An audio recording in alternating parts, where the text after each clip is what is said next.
why it's coming out now is we wanted to wait, to get through all of the legal proceedings, the criminal trial, and it spans, it's, 4 parts, and it spans over 30 years of, pop culture, his life. So it took some time, to say the least, to put all of this together. It's an important story, and you could just tell it with all the public material. Mm-hmm. You go further. You've gotten your hands on some extra new material people are going to see for the first time, including this video. Any journalist would want to know how you got it, but it is Sean Diddy Combs in the heat of this, right before the arrest for the trial we just discussed, in private moments, talking to his lawyer, cameras running. He also underestimated that some of, with every celebrity, you do have different claims and some are completely unfounded. But I think that some of these lawsuits, there's receipts. Mm-hmm. And there's footage and there's voice recordings. And I think that for a man, it's also very interesting, for the culture of hip hop, so many artists record themselves, and they probably, when they were, recording themselves in 2005, never saw the year 2025 and how accessible that media would be to actually make a case for things. And all right, guys, buckle up, because today we're stepping into a story that goes far beyond headlines and viral clips. This isn't about gossip, and it isn't about shock value. It's about how power quietly reshapes behavior when no one is watching closely enough. For decades, the music industry functioned on influence, access, and unspoken rules that rewarded obedience and punished resistance. One figure didn't just participate in that system, he mastered it. From the outside, it looked like success, vision, and dominance. But beneath the surface, it was control layered with loyalty and fear disguised as opportunity. This story didn't erupt overnight.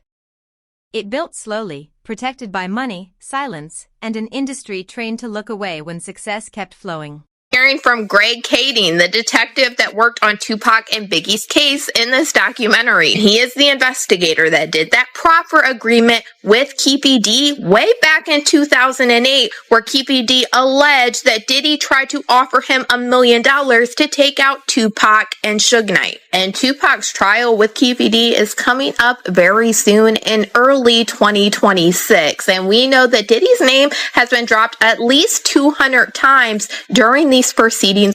And Puff created the atmosphere for both of those guys to lose their life. I honestly, when I look back on it, if he trusted Sean more, it would have been better. But he didn't trust him as much as the way Sean says they were best friends after he was dead. No, I didn't see that. From a third-party perspective, one of the earliest warning signs was how discomfort became normalized. Artists didn't openly describe fear. Instead, they hinted at it through pauses, coded language, and stories that never quite finished. Invitations were framed as career-defining chances, but they came with invisible expectations. What should have been collaboration began to feel conditional. The more powerful the room, the less room there was to say no. Over time, that pressure reshaped behavior. People didn't just stay quiet, they adapted. Silence became strategy, and survival meant learning which questions not to ask. Homes have now sent a cease and desist letter to Netflix. That's right. They are demanding it not release a docuseries featuring. Behind closed doors, power doesn't need to announce itself loudly. It operates through repetition and dependency. Accounts from industry insiders suggest environments where control was constant but subtle. Creative decisions required approval. Personal boundaries blurred. The line between guidance and dominance slowly dissolved. From the outside, relationships looked loyal and productive.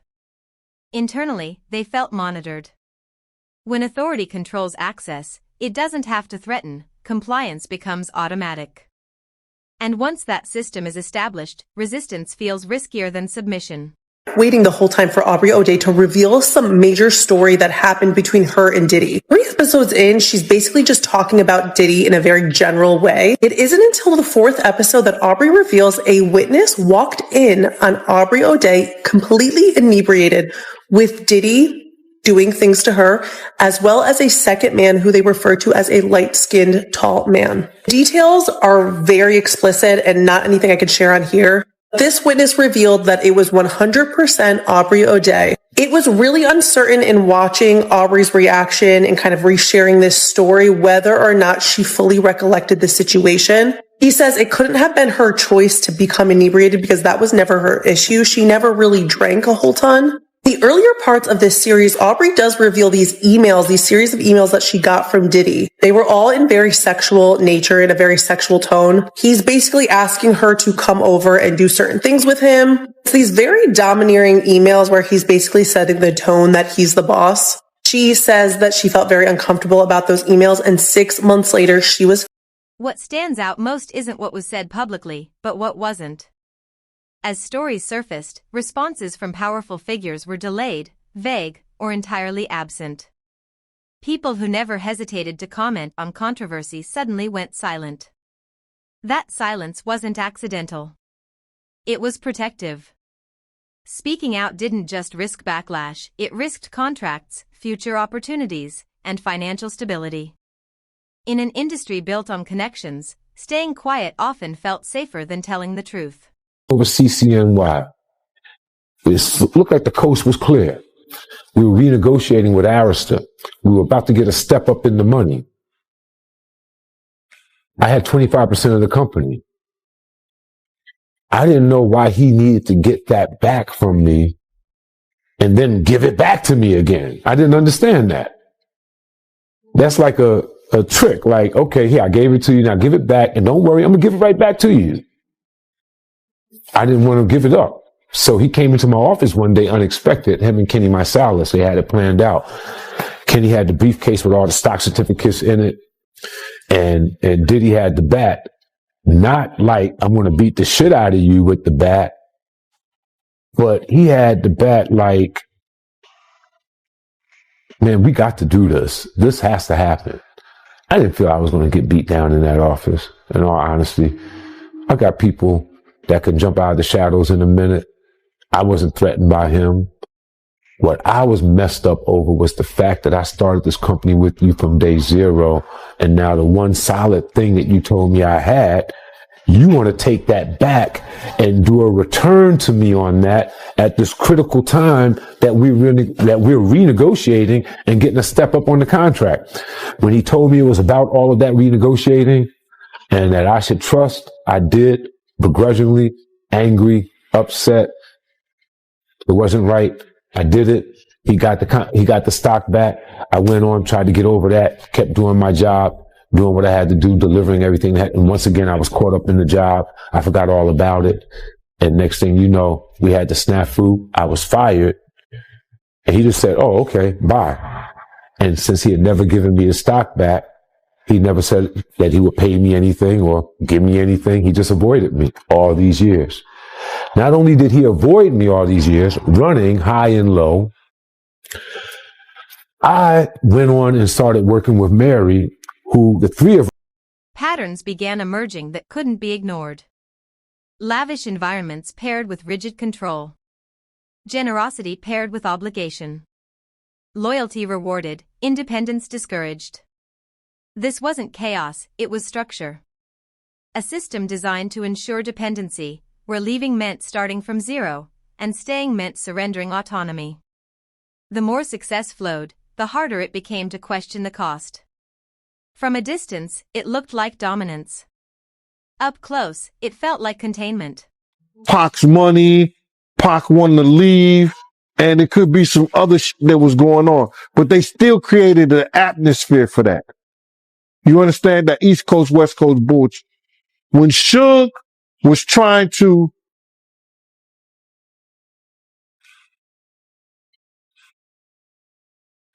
use the New York guys to, okay, man, come on, let's make some sense of this shit.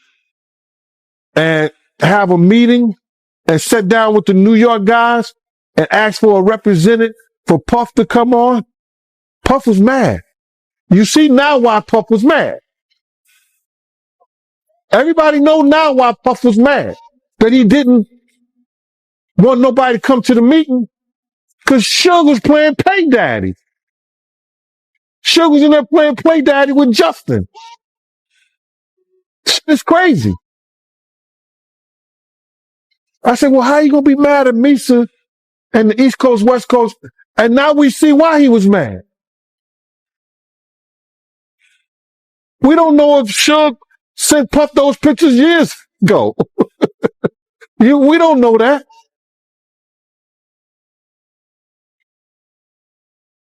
But that's why Puff didn't send a representative when Zipman was asking him, man, let me represent, just let me know. Nah, man, F that. They trying to get a black distribution company, a publishing company, all that for hip hop artists and music. Puff and Jay-Z ain't gonna have shit to do with it. And look who get rewarded behind that. So, to answer your question,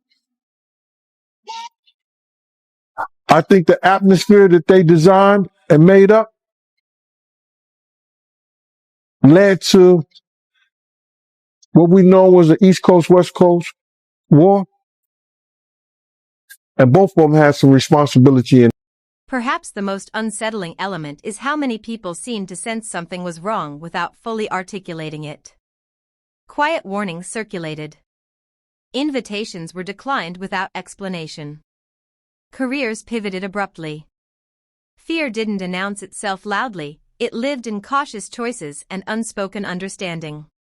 The absence of confrontation didn't mean ignorance. It meant calculation.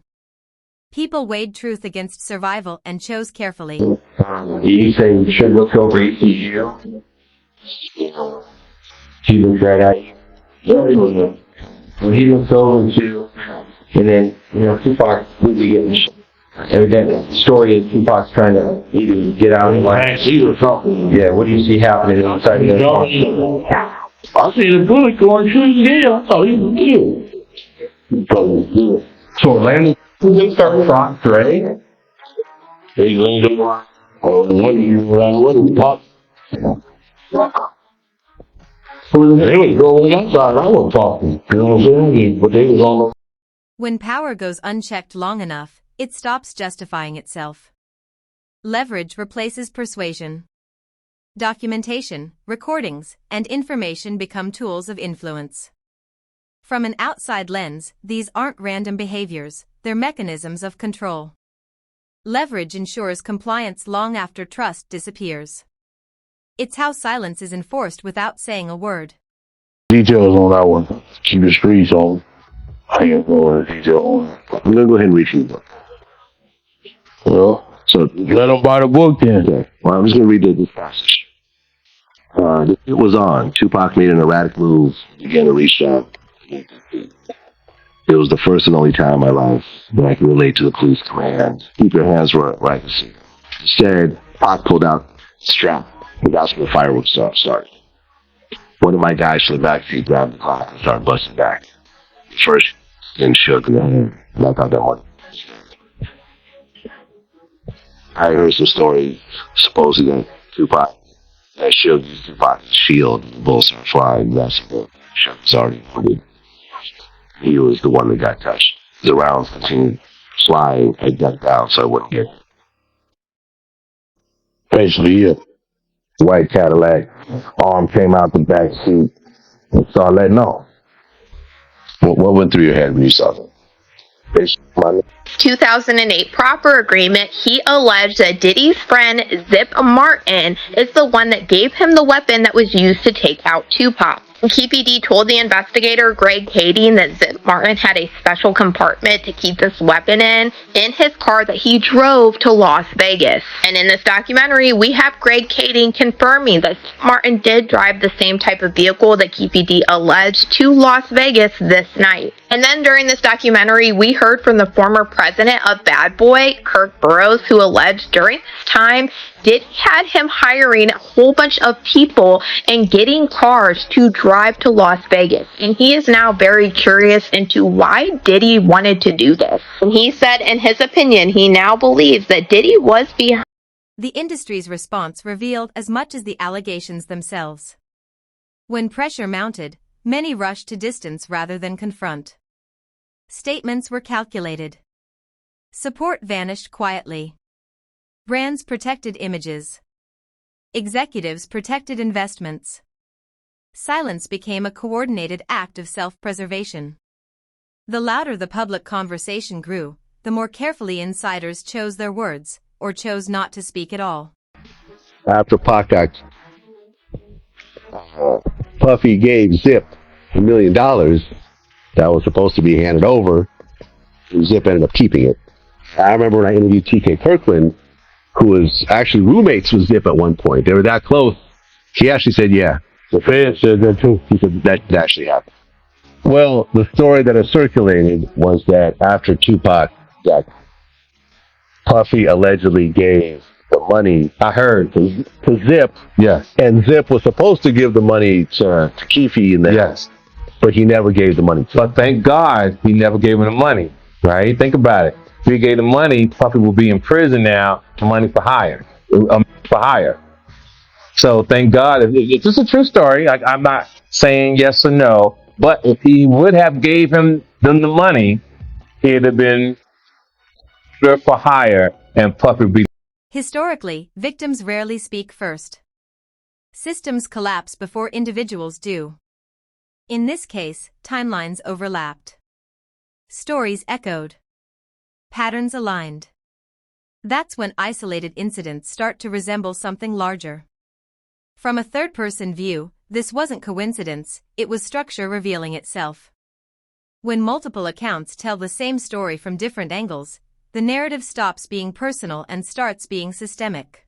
Situation with Biggie, how he was the one in charge of planning this London media trip for Biggie that he was supposed to be on the night that he was actually unalived. Kirk Burroughs claims Diddy is the one that canceled this trip and Biggie did not want to go out to Los Angeles.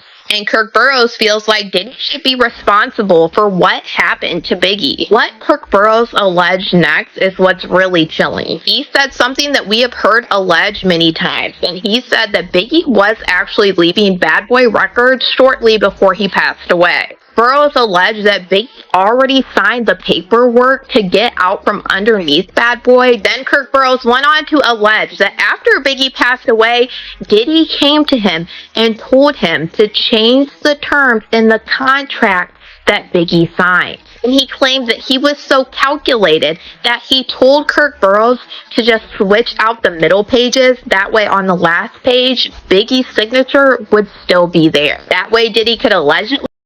Entertainment history has seen this cycle before. Powerful figures are protected until protection becomes too expensive. Whispers turn into warnings. Warnings turn into exposure. The delay isn't about lack of evidence, it's about risk assessment. This moment feels familiar because it follows the same arc. The only difference is how long silence managed to hold. So soon, knowing that Tupac got killed 6 months earlier. The award show season was up. We had to go out there to participate in that. We had records that were nominated. We were a budding, launching company that already launched and we were successful. We could not go. Biggie did have an inconvenience. He had a car accident. I think it was in Brooklyn, maybe downtown Brooklyn. He had a broken femur at that time. And he was recovering from that. Big-sized person, could not really sit comfortably in a plane, not even first class, with a cast on. It was uncomfortable. He was talked into going to the LA portion of the trip so that he could be out there ahead of time. He was out in LA so there wouldn't be a big rush bustle to get him there. So I think he was out there for a good week and a half ahead of time leading into the event. So being out there, we came to follow up and to have that night. And then he was supposed to ask for Arista marketing department. Arista, one of the best labels and distribution companies that you can have to back you. The legendary Clive Davis, who's backed so many artists, believed in Bad Boy so much. He put together a marketing campaign that was never seen before that campaign. Still wasn't seen, but it was put together so that Biggie could receive an international press junket in London with all press from around the world meeting him that Saturday, Sunday after the Friday award show night. He was supposed to go on an international flight with me. We have the itinerary still to this day. He was supposed to leave that early morning, go to London, and we would be out there for 2 or 3 days, and then he would go back to New York and go home. Diddy called Sean, P. Diddy, whatever his name was during that time, called late Friday night, early Saturday morning, saying he's not going to London. Paul Arista, cancel it. You go. You represent it. You go. He's not going. He wants to stay here in L.A.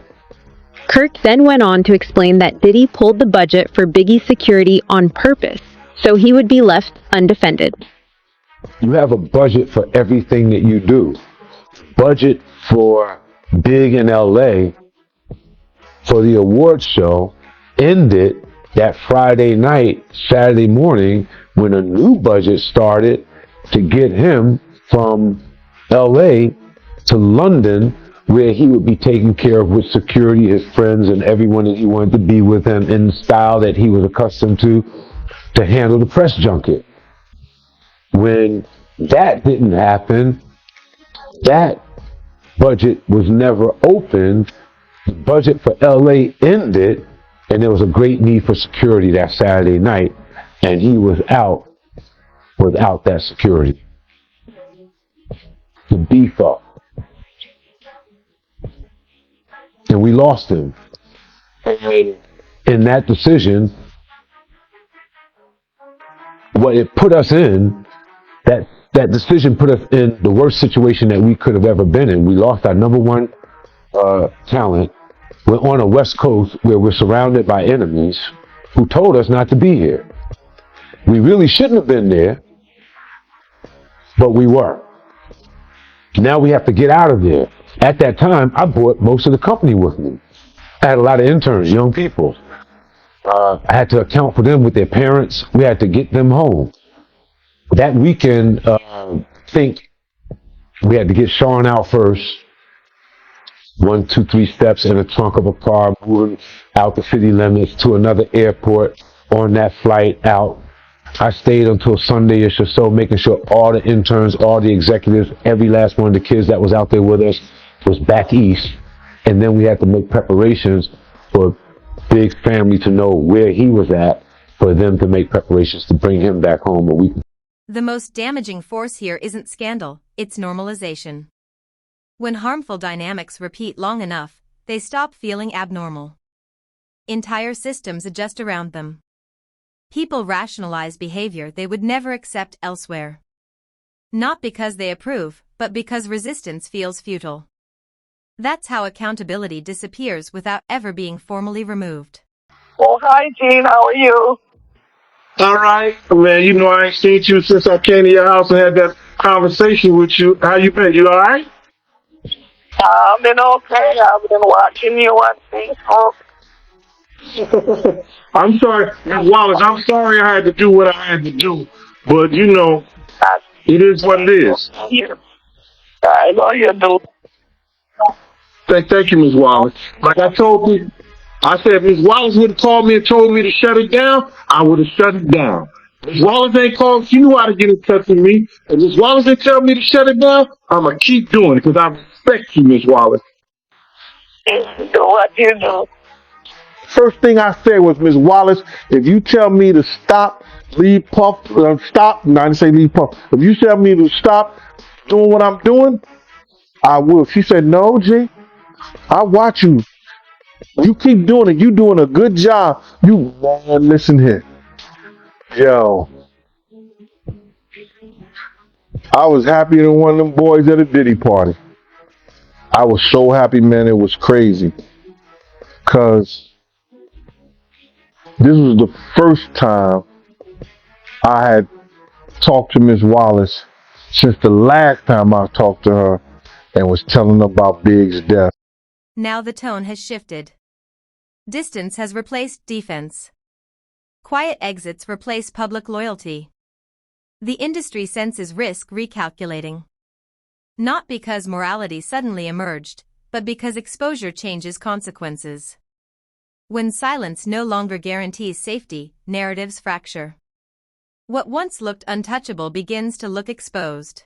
Getting into what happened with Biggie. And Greg Kading alleged that Diddy wasn't helpful at all in the investigation into what happened to Biggie. We saw a lot of different records being put on the screen where it said he did not want to give any more info at this time, and this was at the hospital where Biggie passed away. And I also noticed this document that flashed on the screen that was from investigator Russell Poole. Russell Poole said that he called Miss Wallace to update her on the investigation and that she was frustrated and angry that no one had been arrested for her son's unaliving. After bringing her up to date on the case and explaining our frustration with the lack of cooperation from Puffy Combs, Bad Boy Entertainment, plus Biggie's own entourage's lack of further assistance in the investigation, Miss Wallace calmed down and understood the situation.